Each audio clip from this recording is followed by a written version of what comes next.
been a week, and I remembered. Sorry, it's a little late. You know, I always make these videos late. I had a pretty good night. Hopefully, I'll blog about it tomorrow. I don't know. I'll be volunteering at something, and then I might get caught up in my game. We'll see what happens. So, last Saturday, I went to a movie with my friends. I think it was last Saturday. I don't remember. I went to a movie with my friends at some point, and I saw the new movie Carrie that came out, the supposed horror movie film of the season. Now, I'm going to be reviewing this movie for you guys, but let me start out by telling you that while they call this movie the horror movie of the season, there was almost nothing about it that was scary. Now, it was a decent movie, but at best it was shocking. The only reason it was rated R is because of one raunchy scene. Now, the movie starts out with the birth of Carrie, like literally the birth. The mother is screaming out that she's going to die, screaming out that she has cancer, because apparently she didn't know that she was pregnant. She thought she had cancer, which doesn't make sense. So she thought she was going to die. And then all of a sudden, in the midst of her screaming, she just stops, and you hear this kind of gurgling sound. And she looks down and she sees a child, and she's just like, what the heck happened? And she grabs a pair of scissors, and it's indicated that she's going to stab the baby. Because she's like, this is a test from God. So she runs down the scissors, and right before she stabs it, she stops. The baby starts crying, and she's just like, she puts aside the scissors, hugs the baby, and is just like cradling it, saying, I love you even though I hate you. Now, this is where I found the very first inconsistency. The baby has been born. She didn't cut the cord or anything, but she gets the baby in her arms, and the baby is like, no cord, just there. It's supposed to be a newborn baby, but it's not even connected to her like it's supposed to be. And so it's just like, what the heck is going on here? What is she, some kind of freak child? So the next scene cuts to Carrie. She's about 16, I think, 17 maybe, and she's grown. She is at the pool, and she's basically fantasizing about this dude, but she doesn't say anything. Literally nothing happens to her at first. But then they end up in the locker room, and apparently she's very shy. It's after they played water polo, and all the girls kind of made fun of her. No, not water polo, volleyball. Water volleyball. And all the girls kind of made fun of her. So they're in the locker room, she's taking a shower, and all of a sudden she starts bleeding, but she doesn't understand what's going on. Now, if you watch the movie, it doesn't show it, but she is bleeding from her, I'm just going to go with the medical term, her vagina. And she is getting her first period. And she's like 16 or 17, so this is this is a big deal. She doesn't understand what's going on, and she starts screaming, I'm bleeding, somebody help me. And she goes asking the other girls for help, and they start thinking, wait a second, she's bleeding, she's covering herself up, why is there blood on my arm? Because at first they're a little concerned, they're like, oh my god, she's bleeding. But then they realize, wait a second, this is her first period. And they're just like, that's when they start like, they're trying to give her tampons at first. They're trying to help her a little bit, but then they're just like, they don't understand that she doesn't know what's going on with her. She doesn't know what to do. And so they start screaming at her, and they start saying, plug it up, and throwing tampons at her. And it's a really messed up scene. And then eventually, one of them starts videotaping it. The lead girl, apparently. She starts videotaping it, and eventually the coach comes in, the woman coach comes in, gets Carrie up, and gets Carrie to calm down, and says to the girls, you know, whatever, and takes Carrie to the office after getting her dressed. And where they have a talk with her, and they call her mom, but she's really does not want them to call her mom. So it then cuts to after school. She's going with her mom. She gets to her house, and her mom's like, come inside with me, Carrie. And her mom's like, no, I don't want to go in. And Carrie's like, I don't want to go inside with you. I want to talk out here. You never told me that this was going to happen. And her mom, you start getting the sense that she's really nuts, because she's talking about all kinds of nutso things. And when they get inside, what happens is they go inside and she's banging her head against the wall, like saying all kinds of weird things and just banging her head against the wall. Like I'm not talking about a little tap, like banging it. So Carrie goes up and she tells her mom, she's like, I didn't mean to upset you, Mama, but you never told me about this. And she starts spitting out what is supposed to be scripture. It's like, man sinned, and the very first sin was the sin of intercourse, and as punishment, God made woman bleed, the curse of blood that must never come upon you, Carrie, because you are perfect and innocent. And it's just like, Carrie understands that this is not in the Bible. She understands that whatever her mom is saying, this is not the way things are. So, sorry, I'm a little stuffed up. Carrie is trying to console her mom. She's like, Mom, this is a natural thing. You never told me about this. Why? And eventually gets to a point where Carrie just upsets her. It just keeps going and going until eventually Carrie upsets her mom so bad that her mom drags her and puts her into a closet where she has all these visions, not like hallucinations, where the crucifix is bleeding and all kinds of different stuff, and it's just like it's really weird. But you get to see a little bit of her family problems and what's wrong with her, and eventually it gets to a point where you see her mom, who is a seamstress just making clothes for her, singing Christian tunes, comes over to the door, unlocks it, and Carrie's sleeping on the ground. So she wakes her up and asks her, "Did you finish your prayers, dear?" And she's like, "Yes, Mother." "Yes, Mama," or whatever. And everything's just okay from there. It's fine. So everybody goes back to school and all the things happen. One of the girls feels really bad about it. She talks with her boyfriend. It's right. It's during. It's like right after the scene where it's the only raunchy scene in the entire movie where the guy and the girl are having sex, and it's very apparent that they're having sex. They don't show any bad visuals, but still, you can tell. And they stop and they go out and they have this talk, and her boyfriend's just like, well, what you did was wrong, but how are you going to make up for it? And so she starts trying to figure it out. How am I going to make up for this? And the coach, the woman coach, is very, very mad. She talks to the principal and says that these girls need to be punished, but the principal, he does not want to deal with it because of the fact that he's very embarrassed by the matter. So he tells her, "You do what you think is best. You take care of this because I'm not going to do it." So she does. She gets all the girls that were in the locker room at the time together and has them start running drills. Just like running drills. And she says, if any of you stop, you are suspended. And you will be suspended at this time in the year. Well, this time of the year is prom time. And they're all seniors. So none of them want to be suspended. So they do the drills.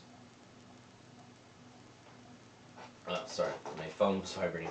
So they do the drills, and eventually the lead girl says, I'm not doing this crap.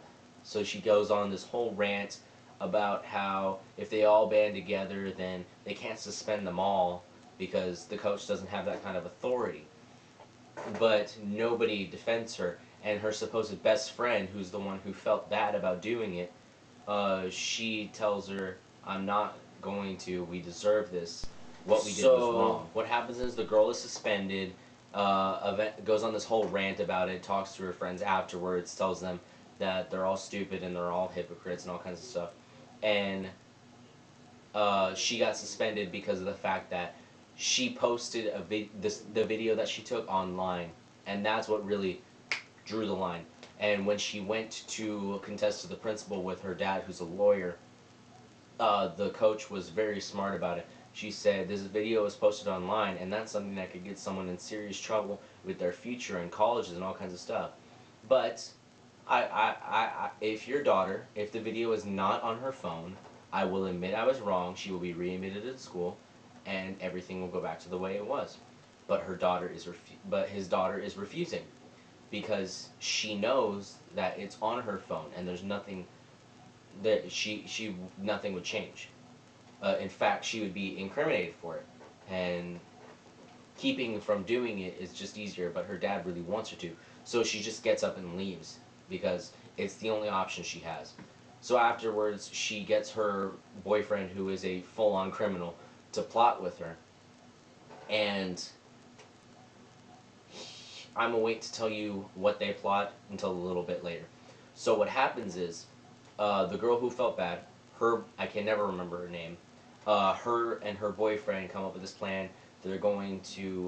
She's going to skip prom and have her boyfriend ask Carrie to go to prom.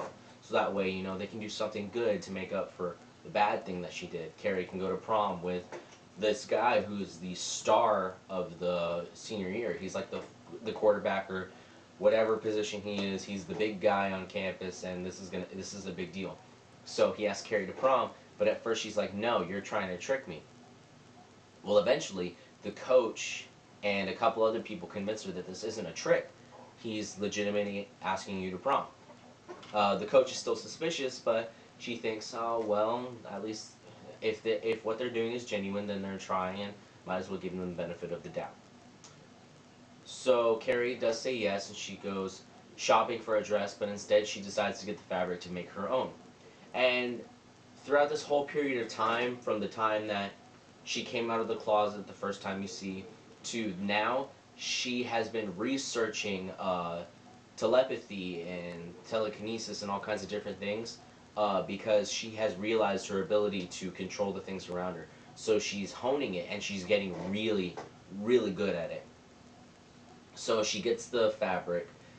She goes home and tells her mom that she's been asked to prom, but like I said, her mom's crazy. And she thinks that this guy is going to use her, and he's going to abuse her, and he's going to rape her, or whatever's going to happen, and it's going to be bad, and she's going to do something wrong. So her mom's like, get in the closet. She comes over, tries to drag her, but Carrie's not having it. She exposes her powers for the first time to somebody else. She picks her mom off the ground, tells her, I'm going to this dance, Mom. There's nothing you can do to stop me. I love you, but I'm going. And there's a montage of the next few weeks where Carrie is making her dress, and basically her mom just kind of leaves her alone. She still acts like her mother a little bit, but she's not as controlling as she was before, and Carrie's kind of being a little bit more independent. So, during this time, the lead girl who got suspended, she plots with her boyfriend, and her boyfriend comes up with the actual plan. They go to a farm, and they find a pig, and the girl picks the pig, and they kill it and drain its blood. And the analogy is supposed to be like a pig's blood for a pig. They're gonna dump it on her, have her announced as the prom queen, and have it dumped on her to embarrass her. That they don't seem to realize that she has this power because they don't know. Nobody knows. So they get the whole thing set up, and he's like, when this happens, you and I have to run. We can't stay and watch because this is an offense, and we could go to jail for this if we get caught. So they're like, no, we can't stay. Of course, I already see the problem in that. Fingerprints, DNA, all kinds of stuff. This may be happening in a little bit of an older time, but they still have all that stuff. Actually, it's more of a modern day time, because they do have all the technology we have. So this is happening in today's time, and they didn't think about fingerprints and all that stuff. So they get it all set up, the dance is all set up, and everything happens. The night of the dance, the guy comes to pick her up, and Carrie's all ready, but her mom starts going ballistic and basically saying, no, you can't go, he's got to leave, it's still time, you still have time to be pure, you still have time to save yourself, you still have time to do the right thing. And Carrie's not having it, so she takes her mom and puts her into the closet, the same closet, using her telekinesis abilities. She puts her into the closet, locks the door, but she doesn't just lock it, she bolts it, sort of. She melts the metal together, like it's like, wait a second, you actually have the power to melt metal together, to fuse it together? It's a little scary. So she locks her mom in the closet, but there's this big crack in the door from earlier when she hadn't realized her powers yet, and she abused it a little bit. So she leaves the house, her mom's banging on the door, but she leaves, the dude sees her because she's freaking beautiful, and they head off to the dance. So they're at the dance and they are doing all this. They're doing the dance stuff, and Carrie's actually getting along with people. She's talking to people. She's having fun. They're not even dancing for a little while, but they're still having fun. And eventually, he gets her to dance. And it's sort of like they're having this romantic moment. You start to think maybe he's starting to like her a little bit. Like, it's getting a little bit more than just taking this girl to the dance to do a nice thing. Like, maybe something's going on. Because he asks her to go somewhere with him afterwards. And at first, she's like, no, I can't do that. I have to get home to my mama because I told her I'd be home at a certain time. And sorry. And he's like, did you really, you promised your mama, but can't you be home a little later? And eventually, she does give in, and she's like, okay, I'll go with you. I can be back in like 10:30 or 11. And, you know, it's just like that whole dynamic, whatever. During this whole time, her mom's like, still banging on the door, but eventually she like gets her hands into the crack and like clawing her way out, but she's bleeding, so it's like really grotesque to watch. It's like she's clawing her way out, but it's making her hands all bloody. But she's the type of person who hurts herself out of discipline, so she doesn't care, and she's just clawing her way out. So what happens is the dance progresses, and eventually they go to where they're voting the king and queen of prom. Uh, Carrie and her date are both on the ballot, and Carrie's kind of surprised. She's like, oh, this is weird. So they vote for themselves, and Carrie's very apprehensive about it, but she is convinced to vote for herself. So all the ballots are taken up, but they're switched out with these fake ballots that the suspended girl's friends had put in for her because they know that she's planning this. So they put in these fake ballots, and they announce, and they go and announce the king and queen. And Carrie and her date are the king and queen. So they go up, and they have a little ceremony, and Carrie's like the princess, and for a little bit it looks like a really cool thing, and it's really awesome, and it's very heartwarming. But then the blood dumps on top of her, and they start playing the video that was put online of her locker room freakout. And everybody starts laughing, not at what happened to her, but the video. But it's still kind of messed up. Now, they pulled the rope, the girl and her boyfriend, so he wants to run, but she's not having it. She's watching, and she's like looking at this humiliation that she's caused this girl, and she's enjoying it. So, eventually he gets her to run, but he didn't secure the bucket right. And it falls, and it hits Carrie's date in the head, and he dies. Kind of a stupid way to die, but he dies nonetheless. And Carrie is just as enraged as she is by what had already happened. She's even more mad now that the only guy that she's ever really liked now is dead. So she goes ballistic. She uses her powers to close all the doors and keep them closed, and starts attacking every person there. But but the problem is she's not just attacking the people who are there. She's attacking the girls who were in the locker room. Every single one of them. And a lot of the guys who were mean to her too. They're all dying, one by one. Eventually, she makes her way out of the building, and she gets out and she sees the suspended girl and her boyfriend running away in their car. And she starts to follow them, and she uses her powers to crack the ground up until right in front of their car and make a big crater. And so they stop abruptly, barely not falling in. And they turn around and they see her in there, and the girl's like, run her over, kill her, over and over and over again. And right when they're about to hit her, and Carrie realizes that they're going to try and kill her, she uses her powers to stop the car. The dude dies, and the girl is that close to death. That close. But she uses the last of her strength to basically just try and keep running her over. And what Carrie does is, instead of having that, she picks up the car and flings it toward the gas station. And she gets to where the girl, her head, is the only thing that goes through the windshield. And she's just stuck there, and she's gurgling because she's on the verge of death.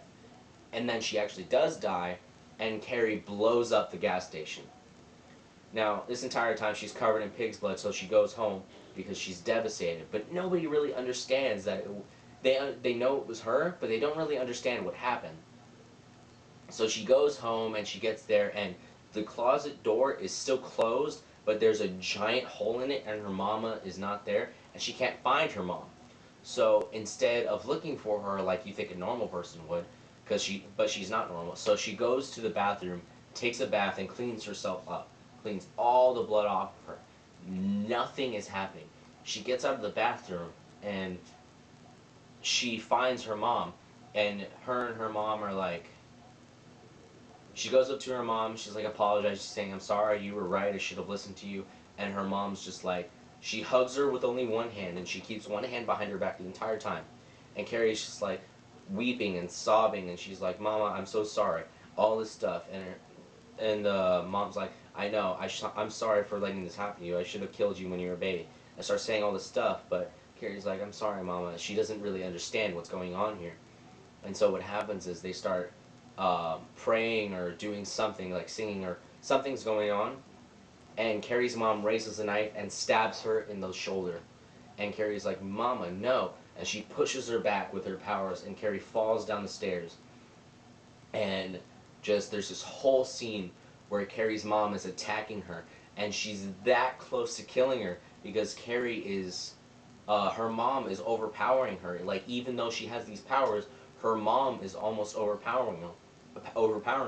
And she uses the last of her strength to push her mom against the wall, picks up every single knife and sharp object that's in the room, and flings it at her mom, and kills her.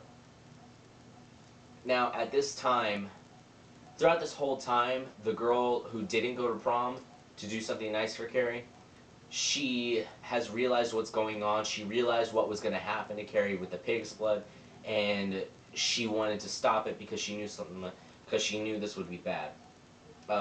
So she's at the dance and she tries to stop it, but she doesn't get there. So she follows Carrie to her house, and she gets there right after Carrie's mom dies. Like right when she dies, right after Carrie pulls her off the wall, takes most of the knives out, and Carrie's mom dies in her arms. And the girl gets there and she's like, Carrie, it's not too late. You need to come with me. We can help you. And Carrie's just like, no, this is too late. Look what I did to my mama. Look what I did to my mama. This is wrong. I'm a bad person. All kinds of stuff. And eventually it gets to where the house starts falling apart. But you don't understand it at first. But what is happening is all these rocks are falling onto the house and crushing it. Not big rocks. I'm talking about like medium-sized rocks. They're like falling like meteors onto the house and just crushing it. The significance of this is earlier, her mama called her a witch and quoting all kinds of different stuff, saying witches need to be stoned, witches need to be burned. And so Carrie is doing what her mama wanted. She is stoning herself. She gets the girl that tried to be nice to her, and she stops her in her tracks, and she's like, it's a girl. And she's like, what? She's like, you don't know. Apparently she's pregnant. Be it with the dude that died at the dance. She's pregnant with his kid. She didn't even know it. Carrie knows it. And now she knows it, but she didn't before. Carrie throws her out of the house. Not hard, but enough to where it gets her out, and it gets her on the street, but it doesn't look like she's been hurt or anything. And the whole house just starts falling apart. And Carrie's just like, I'll see you soon, Mama, stuff like that. And the house just caves in on itself, and it becomes buried in this huge pile of stones. And the movie's over.